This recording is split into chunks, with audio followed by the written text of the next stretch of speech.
Please like the video and share it so that it reaches many more people and you get sawaba, or rewards from Allah.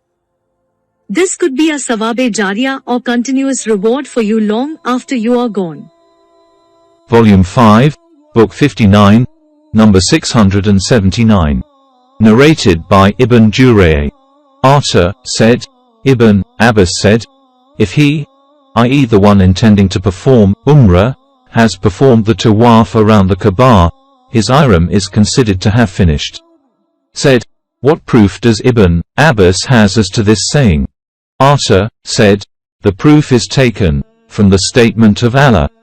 And afterwards they are brought for sacrifice unto ancient house, Kaaba at Mecca, 22.33, and from the order of the Prophet to his companions to finish their ihram during Hajjat al-Wada. I said, to Ata, that, i.e. finishing the ihram, was after coming from Arafat. Ata said, Ibn Abbas used to allow it before going to Arafat, after finishing the Umrah, and after coming from it, i.e. after performing the Hajj. Volume 5, Book 59, number 680. Narrated by Abu Musa al-Ash'ari. I came to the Prophet at a place called Al-Batha. The Prophet said, did you assume the ihram for Hajj? I said, yes. He said, how did you express your intention for performing Hajj? I said, Labbaik, i.e. I am ready to assume the ihram with the same intention as that of Allah's Apostle. The Prophet said, perform the tawaf around the Kaaba and between Safa and Marwa, and then finish your ihram. So I performed the tawaf around the Kaaba and between Safa and Marwa, and then I came to a woman from the tribe of K who removed the lice from my head. Volume 5, Book 59, number 681. Narrated by Hafsa, the wife of the Prophet. The Prophet ordered all his wives to finish their ihram during the year of Hajjat al-Wada. On that, I asked the Prophet, what stops you from finishing your ihram? He said, I have matted my hair and garlanded my hadi. So I will not finish my ihram unless I have slaughtered my hadi. Volume 5, Book 59, number 682. Narrated by Ibn Abbas. A woman from the tribe of Kartham asked for the verdict of Allah's Apostle regarding something during Hajjat al-Wada, while Al-Fadl bin Abbas was the companion rider behind Allah's Apostle. She asked, Allah's ordained obligation, i.e. compulsory Hajj, enjoined on his slaves has become due on my old father who cannot sit firmly on the riding animal.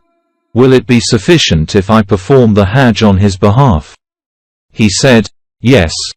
Volume 5, Book 59, number 683. Narrated by Abdullah bin Umar. The Prophet arrived at Mecca in the year of the conquest of Mecca, while Usama was riding behind him on his she-camel. Al-Kaswa, Bilal and Uthman bin Talha were accompanying him. When he made his she-camel kneel down near the Kaaba, he said to Uthman, get us the key of the Kaaba. He brought the key to him and opened the gate of the Kaaba for him. The Prophet, Usama, Bilal and Uthman bin Talha entered the Kaaba and then closed the gate behind them from inside. The Prophet stayed there for a long period and then came out.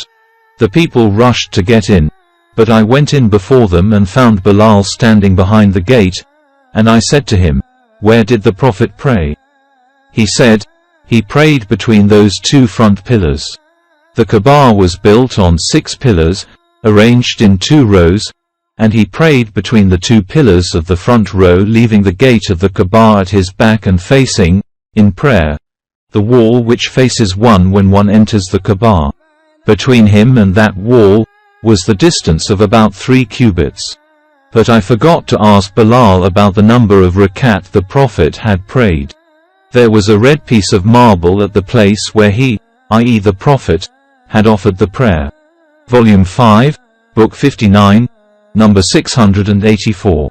Narrated by Aisha, the wife of the Prophet, Safiya bin Horai, the wife of the Prophet menstruated during Hajjat al-Wada. The Prophet said, is she going to detain us? I said to him, she has already come to Mecca, and performed the tawaf, al-Afada, around the Kaaba, O Allah's Apostle. The Prophet said, let her then proceed on, to Medina. Volume 5, Book 59, number 685. Narrated by Ibn Umar. We were talking about Hajjat al-Wada, while the Prophet was amongst us. We did not know what Hajjat al-Wada signified. The Prophet praised Allah and then mentioned al-Masih ad-Dajjal and described him extensively, saying, Allah did not send any prophet, but that prophet warned his nation of al-Masih ad-Dajjal. Noah and the prophets following him warned their people of him. He will appear amongst you, O Muhammad's followers. And if it happens that some of his qualities may be hidden from you, but your Lord's state is clear to you and not hidden from you. The Prophet said it thrice. Verily, your Lord is not blind in one eye, while he, i.e. ad-Dajjal, is blind in the right eye, which looks like a grape bulging out of its cluster. No doubt, Allah has made your blood and your properties sacred to one another like the sanctity of this day of yours, in this town of yours, in this month of yours. The Prophet added, no doubt. Haven't I conveyed Allah's message to you? They replied, yes. The Prophet said thrice, O Allah, be witness for it. The Prophet added, woe to you, or said, may Allah be merciful to you. Do not become infidels after me, i.e. my death, by cutting the necks, throats, of one another. Volume 5, Book 59, number 686. Narrated by Zayd bin Arqam.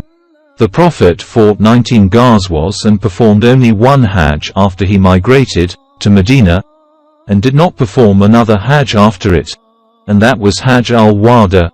Abu Ishaq said, he performed when he was in Mecca. Volume 5, Book 59, number 687. Narrated by Jarrah. The Prophet ordered me during Hajjat al-Wada, ask the people to listen. He then said, do not become infidels after me by cutting the necks, throats, of one another. Volume 5, Book 59, number 688. Narrated by Abu Bakr. The Prophet said, time has taken its original shape which it had when Allah created the heavens and the earth. The year is of 12 months, 4 of which are sacred, and out of these, 3 are in succession, i.e. Dhul Qa'dah, Dhul Hijjah and Al-Muharram, and the 4th is Rajab, which is named after the Mudda tribe, between the month of Jumaidah, At-Thanya, and Shaban. Then the Prophet asked, which is this month? We said, Allah and his apostle know better. On that the Prophet kept quiet so long that we thought that he might name it with another name. Then the Prophet said, isn't it the month of Dhul Hijjah? We replied, yes. Then he said, which town is this? We replied, Allah and his apostle know better. On that he kept quiet so long that we thought that he might name it with another name. Then he said, isn't it the town of Mecca? We replied, yes. Then he said, which day is today? We replied, Allah and his apostle know better. He kept quiet so long that we thought that he might name it with another name. Then he said, isn't it the day of An-Nar, i.e. sacrifice?